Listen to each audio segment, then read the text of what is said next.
famosos desde aquel entonces. El resultado de las ideas que voy a presentar aquí, los resultados que voy a presentar aquí, han surgido de la colaboración con muchos astrónomos de todos lados. Las interacciones más importantes han sido con Silvia Torres, Antonio Peinbert, Valentina Luridiana, Rafael Costero, Julieta Fierro, Miriam Peña, Leticia Carilli, Gloria Delgado Inglada, César Esteban, Jorge García Rojas, Bob Odell y Gary Ferrer. Ahí está.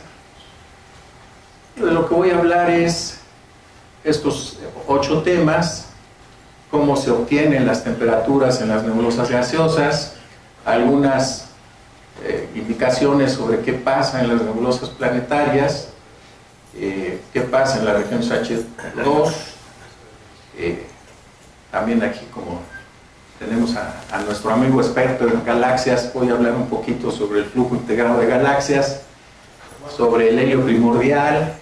Sebastián Sánchez es el que se dedica a los flujos integrados de galaxias y muchas otras cosas más. Posibles causas de las variaciones de temperatura en las nebulosas y las conclusiones. Me faltaba hablarles del artículo número 4, ese fue con Bob Odell, donde encontramos la abundancia de helio en 1964 en un cúmulo globular. Es importante porque es la primera vez que se tenía una evidencia clara de que el universo no había nacido con helio igual a 0, sino con helio distinto de 0. Y esto es una de las 3 pruebas que hay de que el modelo de la gran explosión es correcta. En 1965 se le ocurrió a Penzias y a Wilson encontrar la radiación de fondo, que es otro de los 3 pilares de la teoría de la gran explosión, que los llevó posteriormente a obtener el premio Nobel. Y, en fin, esto es el 12, que fue 3 años después de encontrar que el universo se había formado con mucho helio. Bien, a ver si ahora sí. Uno puede obtener la temperatura de las nebulosas de muchas maneras. Lo pueden encontrar a partir del cociente de 2 líneas prohibidas. El cociente más famoso es el de las líneas prohibidas de oxígeno 2 veces ionizado, o oxígeno 3 se le llama, que son la auroral, que es 4363 angstroms, la nebular, que es 5007 angstroms, y de ese cociente encuentra uno la temperatura. En tiempos remotos, pues esa era la temperatura de la nebulosa y ya se acababa. Conforme mejoraron los detectores, fue posible encontrar la temperatura también del cociente de la intensidad del continuo de Balmer con respecto a una línea de Balmer. Y esta temperatura, cuando se mide bien, siempre resulta ser mejor que, según mis colaboradores y yo, eso se debe a que hay variaciones de temperatura dentro de las nebulosas. Y en las mejores observaciones se encuentra que siempre la diferencia es que las líneas prohibidas dan temperaturas más altas. Las ecuaciones para tratar de matematizar este problema son: el promedio de la temperatura es simple y sencillamente la integral de la temperatura sobre el volumen pesada por la densidad al cuadrado, el número de iones y el número de electrones. O sea, las intensidades de las líneas van como la densidad al cuadrado. Si dividimos esa integral entre la integral de la densidad al cuadrado, integrado sobre todo el volumen, nos quedamos con lo que se llama la temperatura promedio. Si la temperatura fuera la misma en todos lados, pues no habría variaciones de temperatura, en fin. Pero resulta que hay regiones, sería la ecuación 2, la de abajo, y si uno determina el valor de las variaciones por medio de esa t cuadrada chiquita, las t cuadradas van como de 0.02 a 0.14, que son números muy grandes, porque los modelos predicen T's cuadradas del orden de 0.005. Bien, si usamos el cociente de las líneas prohibidas de oxígeno más, nos da la tercera ecuación, que típicamente para una temperatura de 10.000 tenemos un término de 7 veces T cuadrada entre 2. Si medimos esa temperatura y medimos la temperatura de Balmer, que también depende de la temperatura promedio y de las variaciones de temperatura, tenemos dos ecuaciones con dos incógnitas y podemos encontrar T0 y podemos encontrar T cuadrada. Y con las líneas de helio se comportan como las de hidrógeno y también puede ser lo mismo. Y hay otra manera que se ha utilizado en los últimos 10 años o 15 y que ha revitalizado este problema, que es utilizar líneas de recombinación de oxígeno más en lugar de prohibidas y de carbono más.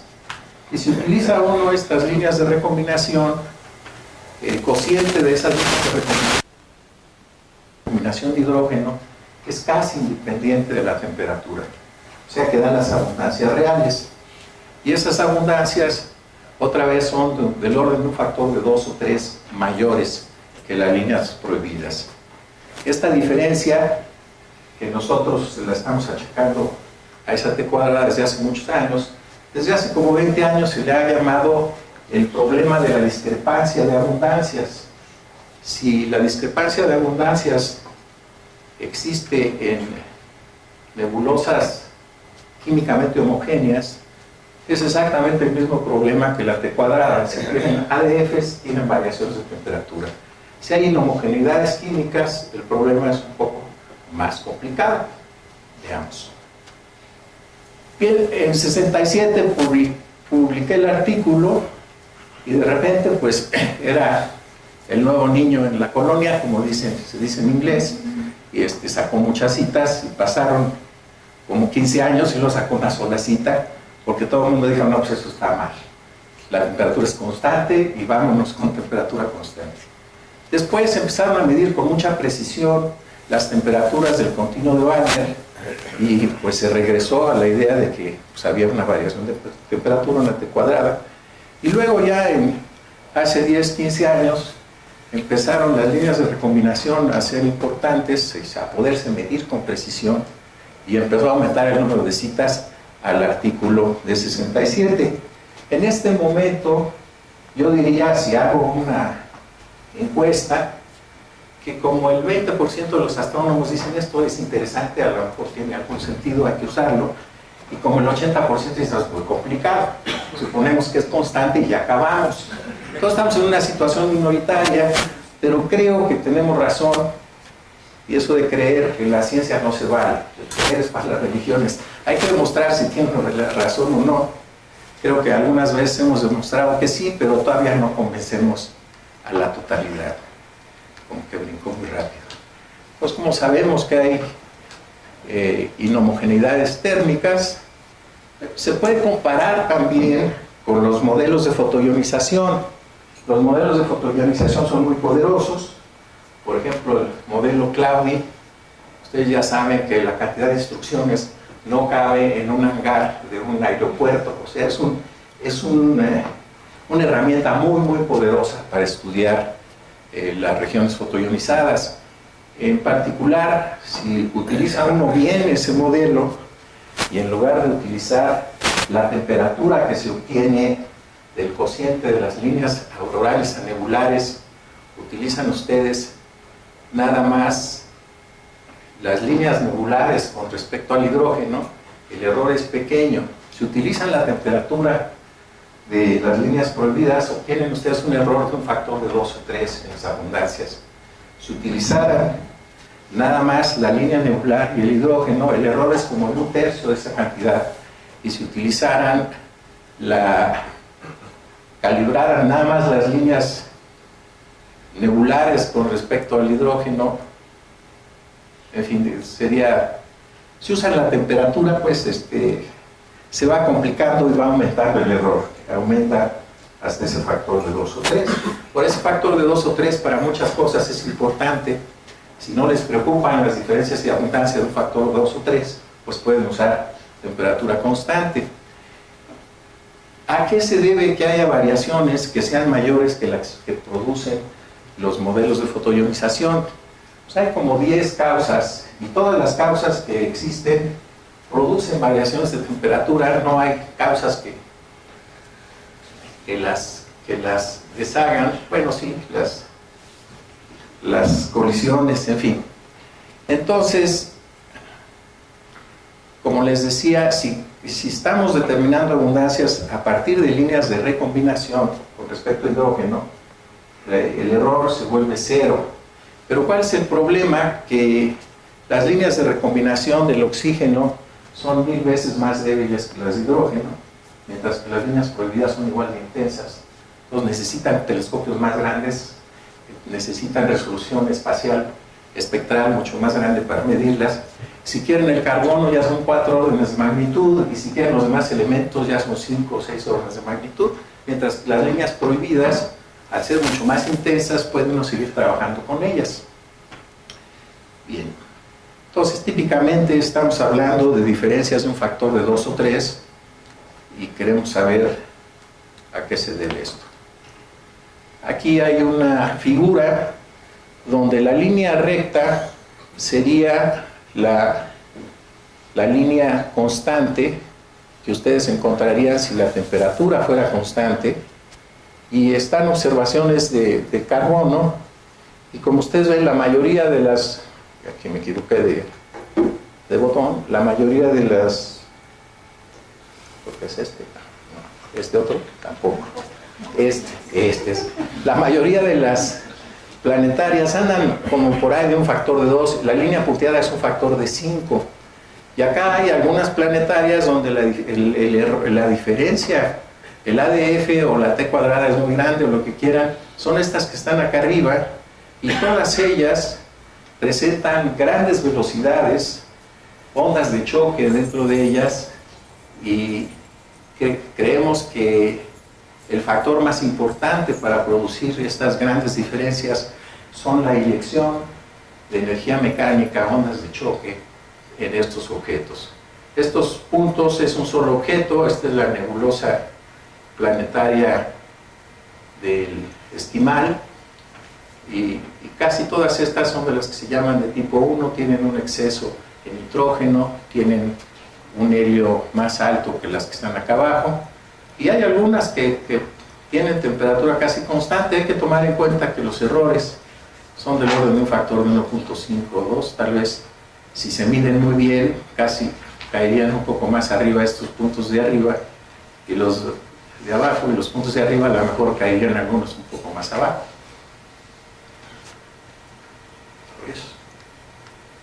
Bien. Entonces, estas variaciones así de grandes no las pueden explicar los modelos de fotoionización. Los modelos de fotoionización van desde una T cuadrada de 0.00 hasta algo así como 0.015, y lo que se observa es del orden de 0.025 a 0.125. Entonces se necesita algún mecanismo o alguna manera de explicar estas variaciones. Esto ya lo platiqué y me fui para atrás, no sé por qué. Sigo para atrás. La cosa está ruda. Bueno, ahí vamos. Es que está de abajo. Okay.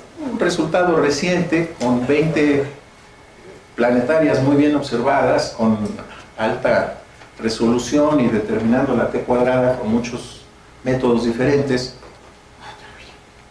Encontramos que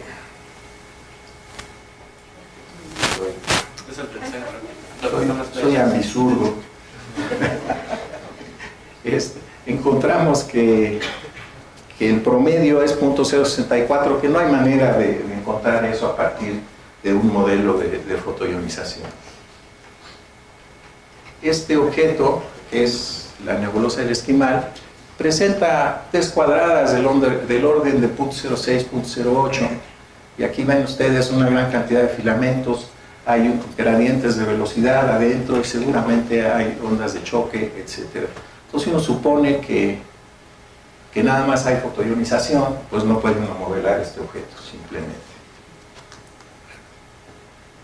Este es el otro método. La diferencia entre la temperatura de oxígeno prohibido en el eje horizontal y la temperatura de Balmer es del orden de 2000, 3000, 4000, 5000, 6000 grados, y del lado izquierdo tenemos el cociente de la abundancia que se obtiene con líneas de recombinación con respecto a la que se obtiene con líneas de excitación colisional. Y es el logaritmo, entonces 0.5 es un factor de 3, 1 es un factor de 10, entonces hay objetos que tienen hasta factores mayores que 10, pero las planetarias más o menos normales, entre paréntesis, andan por ahí de un factor de 2 o 3. Hay algunas que tienen de 10 a 80, hasta 100, y en esas se sabe que son químicamente inhomogéneas.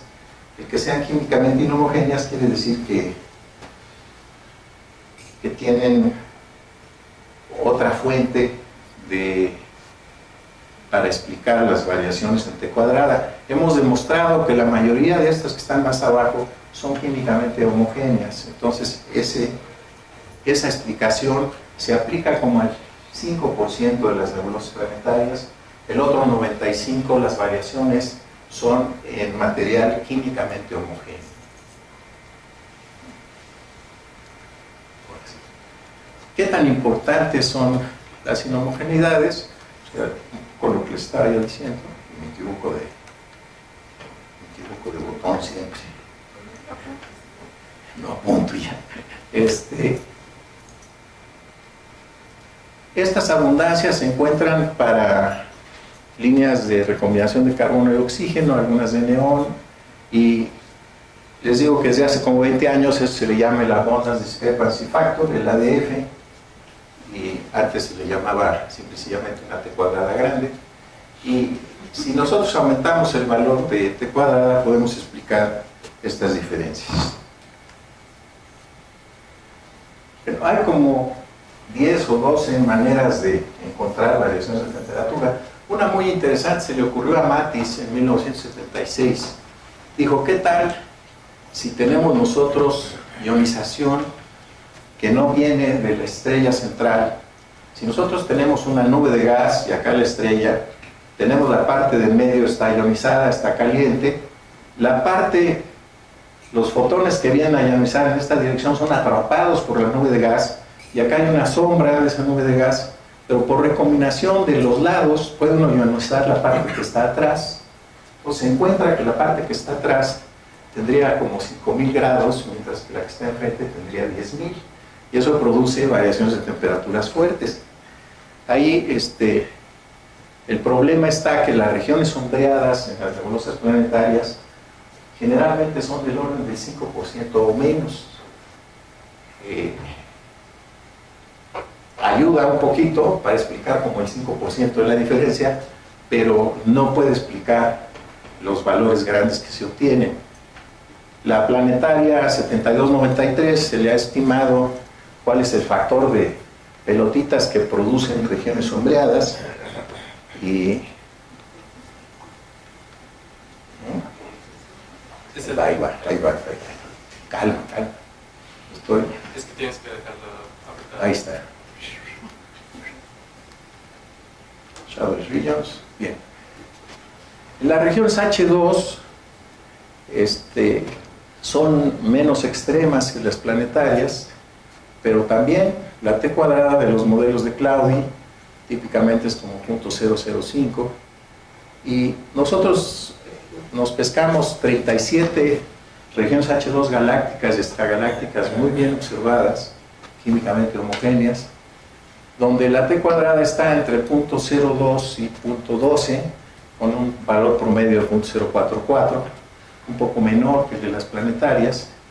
Y recientemente hay un artículo de Toribio San Cipriano, la cual encuentra que en 5 regiones de la nube mayor el valor promedio es 0.038, y en 4 regiones de la nube menor es del orden de 0.09, y esto otra vez es como un factor de 4, 5, 6 o 10 mayor que lo que predicen los modelos de fotoionización. La densidad solar, bueno, pues la densidad solar, todo lo que está en la densidad solar debería de checar. En Orión, si suponemos temperatura constante, obtenemos para la abundancia de oxígeno, que los astrónomos le llaman el logaritmo de O entre H más 12.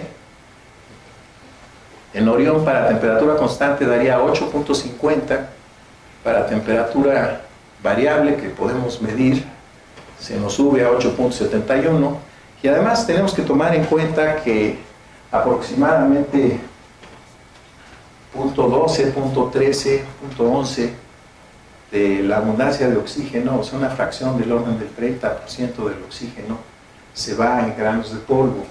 Y aquí estamos poniendo nada más el gas. Si le sumamos el gas, nos vamos a 8.84. Y ahora la cosa es comparar ese 8.84 con lo que se observa de otra manera, de otras maneras. Entonces el Sol tiene 8.73, el Sol se formó hace 4.500 millones de años, y en ese tiempo la galaxia evolucionó y la cantidad de oxígeno que produjo fue del orden de 0.05, 0.08, en fin, dex. Entonces subiría el valor del Sol a 880, 882. Estrellas FG jóvenes tienen valores de 885, nada que ver con el 850 que encuentra uno en las regiones y supone que la temperatura es constante. Estos son los gradientes de Toribio-Cipriano. En la parte de abajo está lo que encuentra uno con líneas prohibidas, y en la parte de arriba lo que se encuentra con líneas permitidas. Estos son NGC 300, es una galaxia del grupo local, M33 otra, y se ven estas diferencias. Y obviamente, otra vez, con modelos de fotoionización, sin meter ninguna otra fuente de producción de energía, no se pueden explicar estas diferencias. Déjenme regresar. Esto es una figura de Sebastián Sánchez, donde tiene 630 galaxias, donde se ha observado toda la galaxia y donde un conjunto de colegas se han lanzado a determinar la abundancia de O entre H utilizando distintos métodos. Aquí hay 11 determinaciones diferentes, y la determinación que nos gusta a nosotros es la que dice T cuadrada, que son los triángulos invertidos en la parte de arriba. Y si ustedes se fijan, las tres determinaciones de más abajo, la R23, en fin, embonan muy bien, y estas están basadas en el cociente de temperaturas aurorales y nebulares. Y la diferencia con respecto a lo que nosotros consideramos que está mejor, porque sí estamos considerando las variaciones de temperatura, es un factor entre 2 y 3. Las otras líneas intermedias, lo que pasa es que en lugar de ajustar la temperatura, el cociente de dos líneas prohibidas, algunas de ellas ajustan la temperatura de una línea prohibida a una permitida, y eso depende menos de la temperatura, y entonces caen intermedias entre la nuestra y la que se obtiene, suponiendo que si tenemos la temperatura de veras, eso es lo bueno. Lo peor que pueden hacer es tener la temperatura de veras, aparentemente. Bien, así las cosas. Pues ahí están puestos los nombres de todos, y si ustedes regresan al artículo de Sebastián pueden ver quiénes más o menos checan. Fue la tesis doctoral de Peña Guerrero, que dirigió Antonio Peiper, de la T cuadrada, y las demás pues son las distintas gentes que trabajan en el campo, ¿no? Y algunos se acercan a lo que nosotros creemos que es la solución adecuada, y otros están más lejos, fundamentalmente por las variaciones en temperatura. ¿Qué? Un problema que es fundamental para esto de las variaciones de temperatura es determinar la abundancia del helio primordial. ¿Y por qué? Porque inicialmente, en 1964, había que demostrar que no había ninguna región con menos helio que el 25% o el 20% por masa, porque eran las dos teorías en conflicto. La teoría de la creación continua de materia proponía que la abundancia de helio era cero, y la teoría de la gran explosión, pues que era diferente de cero. Entonces, se demostró, yo creo que en parte fue ese artículo de 64 que les decía yo, que, y luego hubo muchos otros artículos más, de que no hay objetos con helio igual a cero. Entonces, este es un apoyo muy fuerte a la teoría de la gran explosión. Pero una cosa es que haya mucho helio y otra cosa es saber cuánto helio hay. Porque el saber cuánto helio hay permite ya irse a los distintos modelos de gran explosión y tratar de escoger uno de ellos. Y esta transparencia no la hicimos nosotros, sino la hizo Skillman, que es de otro grupo. Así que si están muchas veces nuestros resultados, no es culpa mía, sino es culpa de Skillman. Y díganle que no me haga tanta propaganda o no nos haga tanta propaganda el grupo. Primera determinación de cierta calidad sobre la abundancia de helio nos dio entre 21 y 22%, y luego lo volvimos a hacer con mejores telescopios y mejores datos, y oscilaba por ahí entre 22 y 23%. Empezó la competencia y empezó a encontrar cosas parecidas a las nuestras, un resultado allá con error mucho menos. ¿Y qué es lo que estaba pasando? Los valores eran más bajos que lo que hay ahorita, que es del orden de 24.5%. ¿Y por qué? Pues porque los detectores no eran lineales y no se sabía. O sea, los grandes detectores fotoeléctricos que llegaron y todo, sobreestimaban intensidades de líneas y subestimaban intensidades de líneas, y a la hora de calibrarlos mejor, los números se fueron de 22 a 23, 23 y medio. Este fue un problema de calibración. Hay 13 fuentes de error, cuanto menos, para determinar la abundancia primordial de helio, y los números se fueron acercando algo así entre 24 y medio y 25. En la actualidad, los grupos más activos son el de nosotros, el de Isotop y el de Olive et al, que incluye a Skillman. Y vamos a ver qué pasó después. Bueno, para determinar la abundancia de helio primordial, lo que hay que hacer es buscar un lugar donde no haya habido, o casi no haya habido, formación estelar, de tal manera que la masa, el 98% de la masa sea gaseosa y únicamente el 2% sea del estelar, para que no esté contaminado el gas por la evolución de las estrellas. Y Aro fue uno de los pioneros en buscar galaxias azules, él les llamaba, que resulta que son galaxias donde hay mucho gas y muy pocas estrellas. Este es un ejemplo, y vamos a ver qué pasó. Lo que pasó es que los tres grupos que les digo a ustedes calculan el helio primordial, Isotop et al, probablemente son los que han observado más de todos, y primero estaban trabajando con T cuadrada igual a 0. Luego se convencieron de que había que variar un poquito la T cuadrada, y este resultado, el de 358, el de 25.5%, lo hicieron suponiendo que la variación de temperatura era del orden que variaba entre 0.00 y 0.01. O sea, ya se estaba yendo más lejos que los modelos de fotoionización, y encuentran ese valor. Puede uno combinar ese valor con las teorías de gran explosión, y resulta que el número de familias de neutrinos es sensible a la abundancia de helio primordial. Por cada familia de neutrinos aumenta el helio por un 1%. Cuando se escribió, hace 50 años, nada más había una familia de neutrinos en la mente de los físicos, y entonces con una familia de neutrinos nos iríamos 2% abajo de lo que se tiene con tres familias de neutrinos, iría 1.22% si tratara uno de encontrar a partir de la radiación de fondo y a partir de los modelos teóricos qué tanto helio hay. Después, hace como 30 años, se dijo, no, pues son dos familias de neutrinos, y desde hace como 10 años se está diciendo que son tres familias de neutrinos, pero hay un conjunto de físicos que están diciendo que son 4, Entonces, en fin, resulta que nuestro valor checa con el valor que se obtiene de otra manera, con aproximadamente tres familias de neutrinos. Por otro lado, el isótopo tal está favoreciendo 4 familias de neutrinos. ¿Y por qué? Puede haber un desacoplamiento, y aunque tenga 4 familias de neutrinos, se desacopla un poco por la expansión, las reacciones que ocurren ahí, y pueden obtener un valor un poco menor que 4.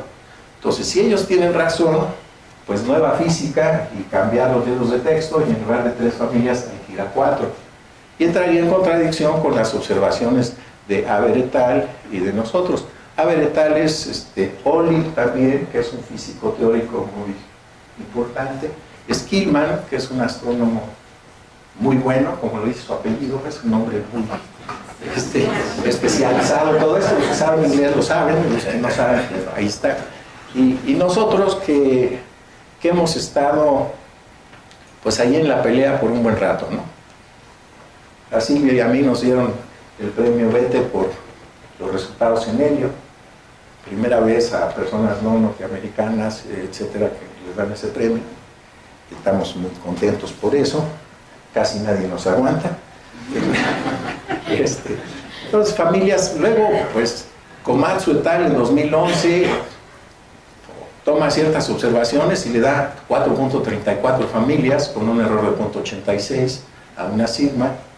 En el laboratorio se dice que 2.98 con un error muy chico, esto es del laboratorio, que corresponde a 3.04 por un desacoplamiento. Entonces el 3.04 es 3 y los detalles hay que ir a estos artículos.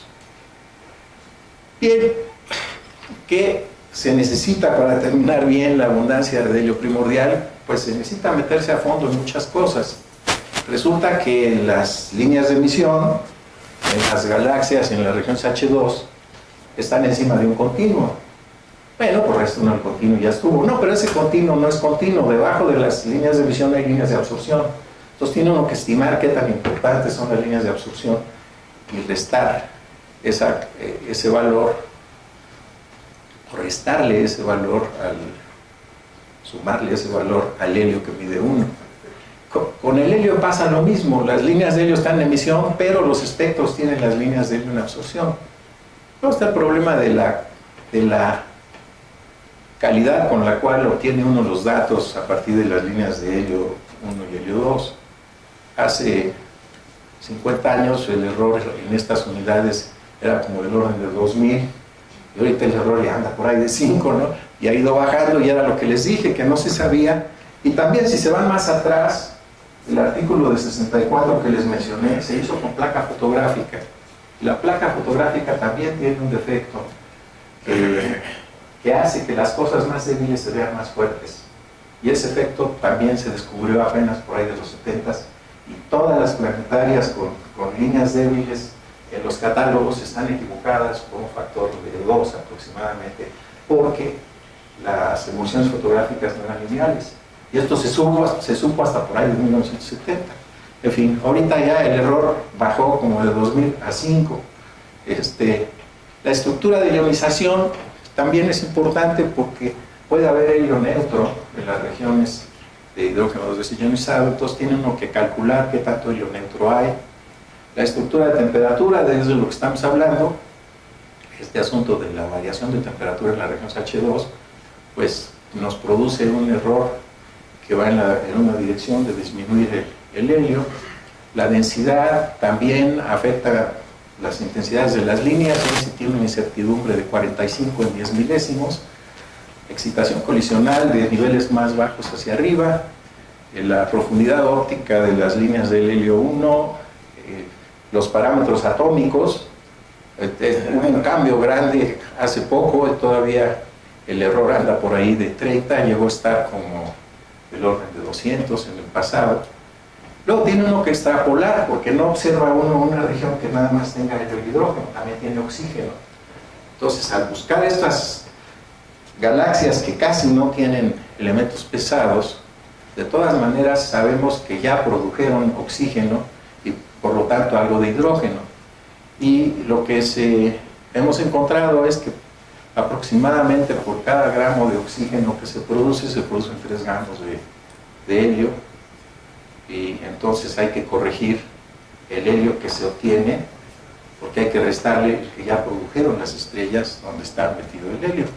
Y luego hay otro tema que se le ocurrió a Valentina Luidiana, que es la excitación por fluorescencia de las líneas de helio 1, y es un trabajo pendiente que tenemos con ella.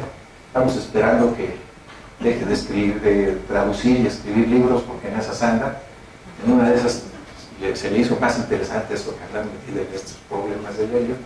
Pero si la convencemos, ella nos llevó a ese -7 y dice que todavía lo puede bajar un poco más. Bien. Regresando. Perdón, sí. Regresamos ahí. Los que pusieron atención a los números, esos números no representan nuestro trabajo. No. Esta diapositiva es una crítica al trabajo de otras personas. Nuestros números son bastante más pequeños que esos, van entre 5 y 14 en esas unidades, en cada uno de esos números. Bueno, los números, conforme trabaja la gente y le mete ganas, esos números se pueden ir reduciendo. Y Toño es el que ha estado trabajando en esto recientemente, y esa tabla ya existía de hace algunos años, entonces la pesqué, y como estamos hablando de 50 años, no se fijan. Vámonos. Zwicky, pues Zwicky fue un astrónomo extraordinario, hizo una gran cantidad de cosas importantes, y entre otras se dedicó a buscar estas galaxias que casi no tenían estrellas y mucho gas. Esta es la galaxia más pobre en estrellas y con una fracción mayor de gas. El 98% del gas de la masa de esta galaxia está en forma de gas y el 2% en forma de estrellas, y se llama 1 Zwicky 18, y es una de las favoritas de los astrónomos que están tratando de encontrar el valor del helio primordial. Se puede encontrar el valor del helio primordial también con la radiación de fondo. No parece tan sencillo, y por alguna razón debe haber otra figura, esta. Con WMAP, hace varios años ya, si ustedes observan el espectro de potencias de la radiación de fondo del universo, a ver, se ve mejor en esta, pero vamos a regresar a esta de todas maneras.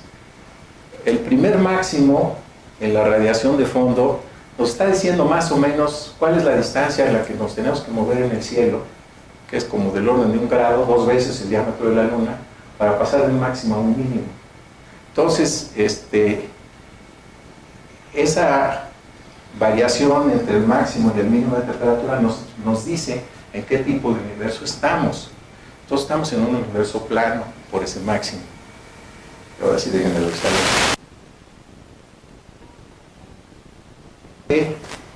La abundancia de helio de los siguientes máximos, y con el WMAP metieron ahí punto 24 y les ajusta un poquito mejor el punto 24 que el punto 01, pero yo diría que el error es del orden de punto 05 o inclusive punto 10, pero es otra manera de hacerlo. Más menos 1000, o sea, más menos punto 1, eso es lo que presenta. Más menos punto 1, o sea, ok, más menos 10, punto 10.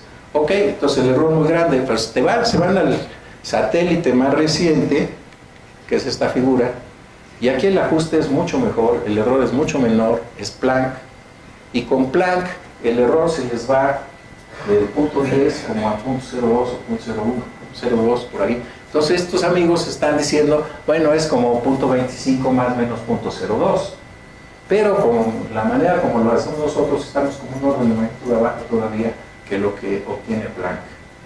Y, en fin, Perdón, sí.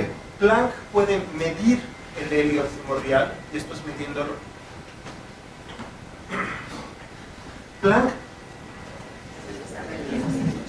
Planck tiene dos maneras de determinar el helio.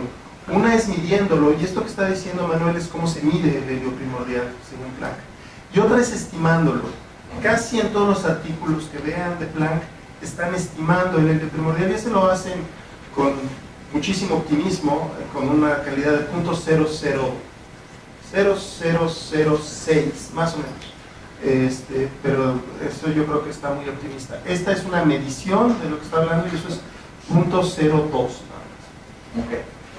Sí, pues los amigos de Planck, obviamente, Penzias y Wilson se sacaron el premio Nobel por encontrar la radiación de fondo. Estos grupos están tratando de sacar otro premio Nobel, tratando de encontrar resultados muy precisos. Y, en fin, a nosotros nos dio para premio BT, no para premio Nobel, pero ahí estamos. Bien, ¿a qué se deben las inhomogeneidades de temperatura?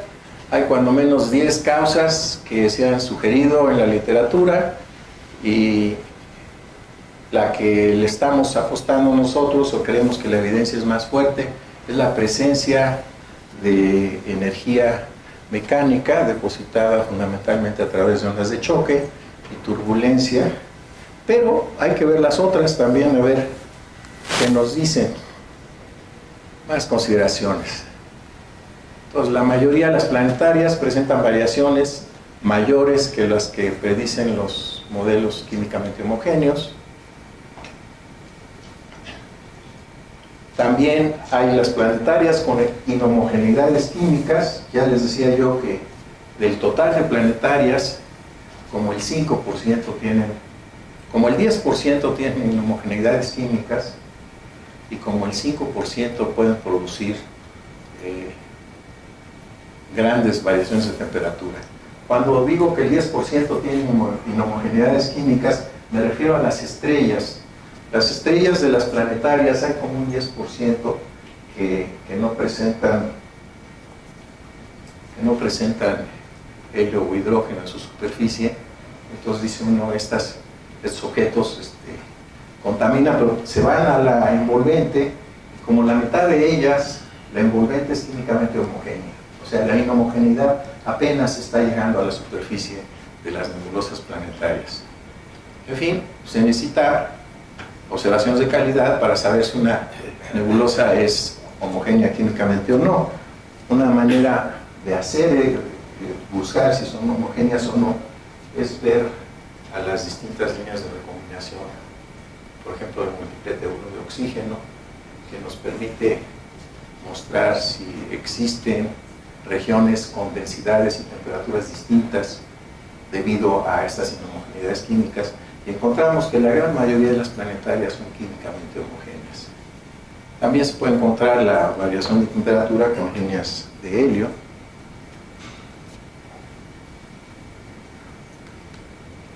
Okay. Ahora, la evidencia a favor de esto es que las T's cuadradas que se obtiene con Balmer a hidrógeno y con Balmer a las temperaturas prohibidas de oxígeno, con helio y las temperaturas prohibidas de oxígeno, las líneas de recombinación de carbono y las prohibidas de carbono, y las líneas de recombinación de oxígeno. Todo esto nos muestra que los valores de T cuadrada son iguales o muy similares, lo cual quiere decir que son químicamente homogéneas. Si hacemos un modelo de evolución química de la galaxia, Leticia ha trabajado en eso, se encuentra que los valores que ajustan bien son los que se obtienen a partir de recombinación, que son mucho mayores de los que se encuentran a partir de líneas prohibidas. Aquí mencionamos que en dos planetarias las velocidades y el ancho de las líneas son prácticamente la misma. Y déjenme ver si continúa, déjenme de regreso acá. Se requiere también los modelos de Matteucci, que casi todo el carbono de la galaxia se debe a estrellas de masa intermedia. Y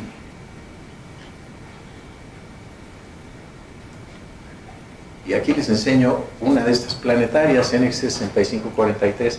¿Por qué? Bueno, es sensacional, es la ojo de gato, tiene el centro ahí. Fíjense que tiene una bola de cáscaras alrededor. Y estas cáscaras llevaron a nuestro amigo Guillermo García Segura a decir, ¿qué tal si las variaciones de temperatura se deben a reconexión magnética? Pues lo que él propone es que cada una de estas envolventes es una expulsión de la estrella central y que tienen polaridad magnética distinta. Entonces tienen más, menos, más, menos, más, menos. Y conforme se acercan a la estrella, el viento que viene después, que sale más rápido, hace que se junte el material que salió en esas esferas antes, y al juntarse la magnetización positiva y negativa se entran en contacto y libera una energía. Pues suena muy bonito, parece que no es cierto, pero es una idea que ha surgido y hay que demostrarlo, que si es cierto o no es cierto. Pocas planetarias muestran estas envolventes así, y habría que demostrar, creo que no se ha demostrado, que de veras hay polaridad magnética y que va cambiando de más menos conforme nos vamos al centro. Pero la idea se me hace muy elegante, y Guillermo además toca también el saxofón, que seguramente muchas cosas que hace las hace muy bien. Veamos, fuentes de T cuadrada. Ya les mencioné la mecánica de energía, choques. Por ejemplo, en regiones H2 hay una gran cantidad de estrellas Bull-Rayet dentro de la región H2. De vez en cuando traen una supernova. Estos lanzan una gran cantidad de material y obviamente producen choques. Entonces, el que esa sea una razón parece ser la razón principal según nosotros. Las regiones sombreadas pues, pueden operar como con un 5% o 10%, pero no mucho más. También otra cosa parecida a las regiones sombreadas es que apaguemos la estrella. Si apagamos la estrella, pues deja haber fotones que ionicen, y se puede demostrar que primero se enfría el gas y luego se recombina. Entonces eso le da también variaciones de temperatura muy fuertes. Puede haber pequeñas regiones donde esto esté sucediendo, el Time Dependent Ionization. Las inhomogeneidades de densidad pues hay que tomarlas en cuenta. Si tienen unas pelotitas de mayor densidad, van a tener una temperatura menor que las de menor densidad. Distribución de las fuentes de ionización, generalmente piensa uno en una estrella y una planetaria, o una región H2 y una estrella en el centro. O si tiene uno muchas estrellas distribuidas al azar, se puede demostrar que la variación de temperatura es mayor a que si las tenemos todas en el centro. Y eso puede ayudar un poquito, tampoco es muy importante, pero sí puede llegar a dar hasta un punto, un dex en las abundancias de oxígeno. Los rayos cósmicos, pues, también entra un rayo cósmico y puede calentar un poco y no está considerado en los modelos de fotoionización. La sobreestimación de las líneas débiles, pues tiene uno que estar trabajando con líneas que tengan una intensidad de señal a ruido mayor de 5. Si es menor que 5, se demuestra estadísticamente en las observaciones y todo, que tiende uno a medirlas un poco más alto que lo que son. Entonces hay que irse a líneas que tengan señal a ruido mayor de 5 para evitar ese problema. La reconexión magnética, ya les avisé de lo de García Segura. También se mencionó lo de una distribución capa, o sea que los electrones no estén distribuidos maxwellianamente. Hay un artículo de Ferland y colaboradores donde demostramos que en las nebulosas planetarias y en las regiones H2 la distribución kappa rápidamente se deshace por colisiones. No así en el medio interplanetario, en lugares donde más del 99.99% del material es neutro, ahí sí puede haber la distribución kappa, pero no en regiones H2 y en nebulosas planetarias. Aquí es otra vez una planetaria, estrella central, y pueden ustedes ver que probablemente sí hay algunas áreas sombreadas hacia los lados. Y conclusiones. Si quieren ustedes abundancias muy precisas, utilicen las líneas de recombinación de oxígeno y de hidrógeno con una señal a ruido mayor de 5. Y luego, para las nebulosas que son químicamente homogéneas, hablar de ADF y hablar de T cuadrada es lo mismo. Si están ustedes dispuestos a aceptar que hay ADF, tienen que aceptar que hay T cuadrada. Y hay gente que creen que son dos cosas distintas, pero es lo mismo. La T cuadrada surgió hace 50 años y el ADF surgió hace como 20 o 25. Y muchas gracias, eso es todo.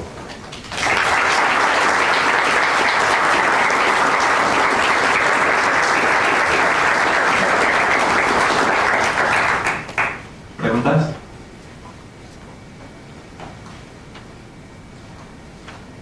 No me digan que ya los convencí.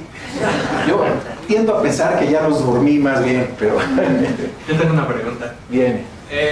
Cuando estabas discutiendo de cómo diferían la abundancia de helio primordial con el espectro de potencias del CMB, Ajá. ¿alguien ha intentado combinar, por ejemplo, las observaciones que ustedes hacen con el espectro de potencias del CMB? Porque de algún modo, me imagino que esto del espectro de potencias del CMB tiene más incertidumbre en constreñir ese número, ¿no?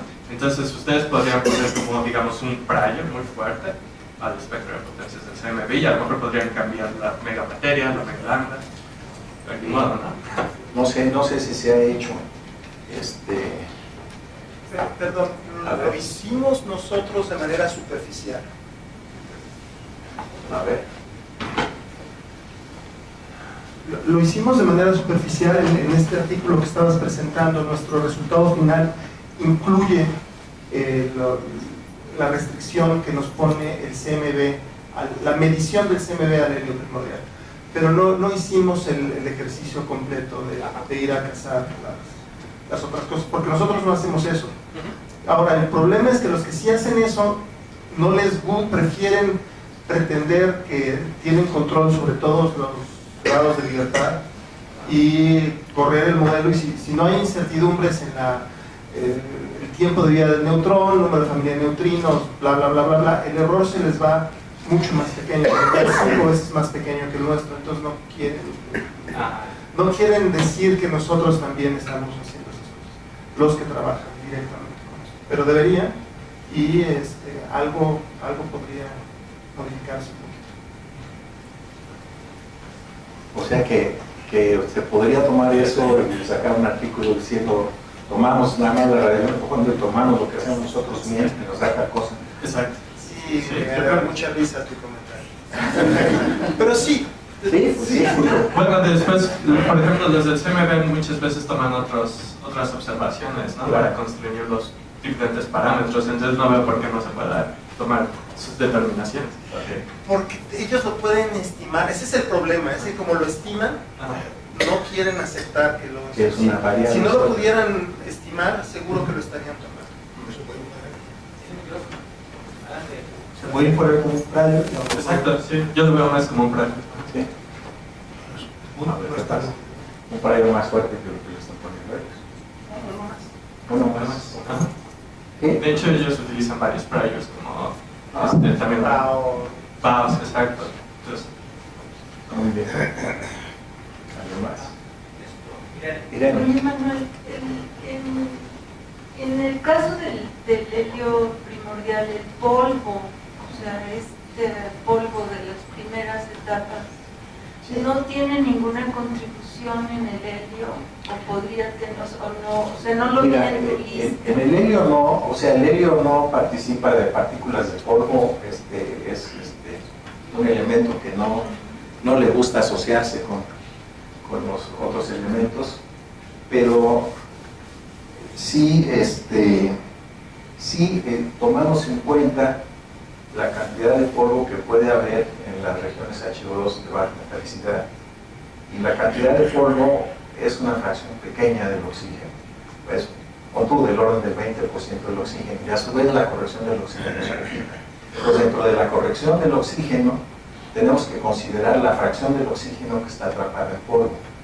Conforme la metalicidad es menor, la cantidad de oxígeno atrapada en polvo disminuye, porque el polvo le gusta asociarse con hierro, le gusta asociarse con silicatos.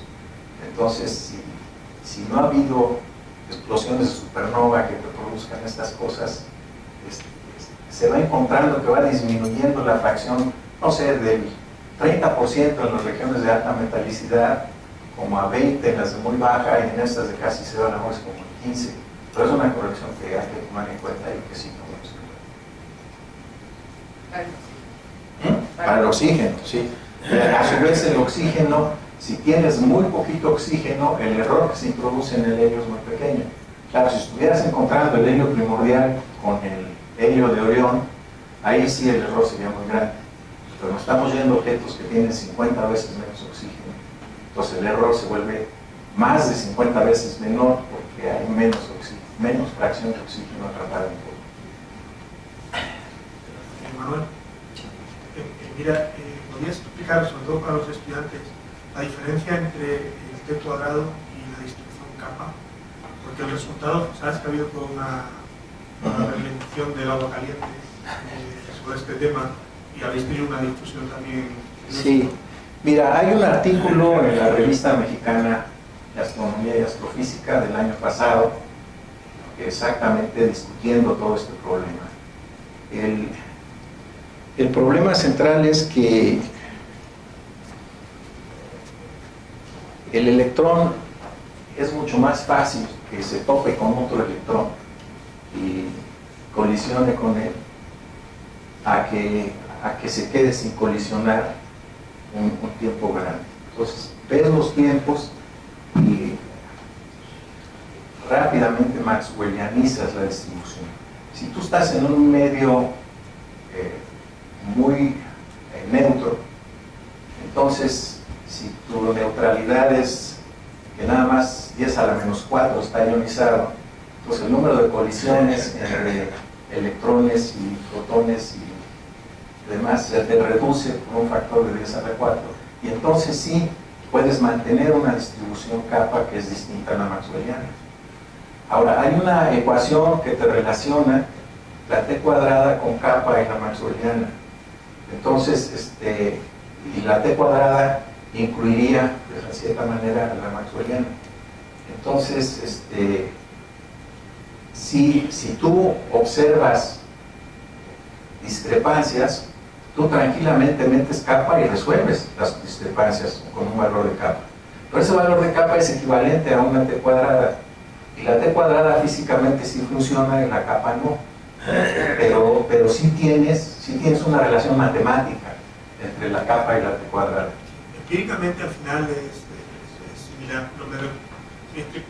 Más bien te pedía una explicación para los estudiantes si alguien está entre la diferencia entre lo que significa distribución kappa, maxwelliana, etc. Porque creo que no lo tienen claro, No, pues hay muchos artículos que han tomado la distribución kappa porque no se hizo la estimación de cuánto tiempo puedes estar desmaxwellianizado, y esos tiempos son muy cortos en material altamente ionizado. Si el material está muy poco ionizado, los tiempos se vuelven largos y la kappa se vuelve importante. Entonces, para problemas del sistema planetario la kappa es muy importante, pero no para sistemas de material ionizado. Y sí les recomiendo ese artículo de Ferland en la revista mexicana. Lo explica muy bien, lo explica la Ferland. Es muy cuidadoso y es muy profundo generalmente. ¿Alguien más? ¿Más preguntas? ¿En Ensenada tienen preguntas? Nada más está bien. No están, creo que no están conectados, ¿o sí? Digan ahora.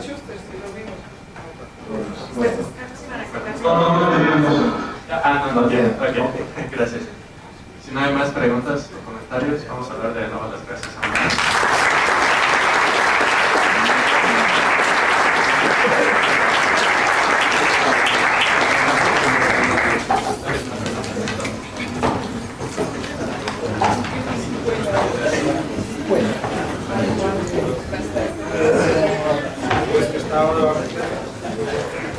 ¿Qué onda? ¿Viste bien la tele?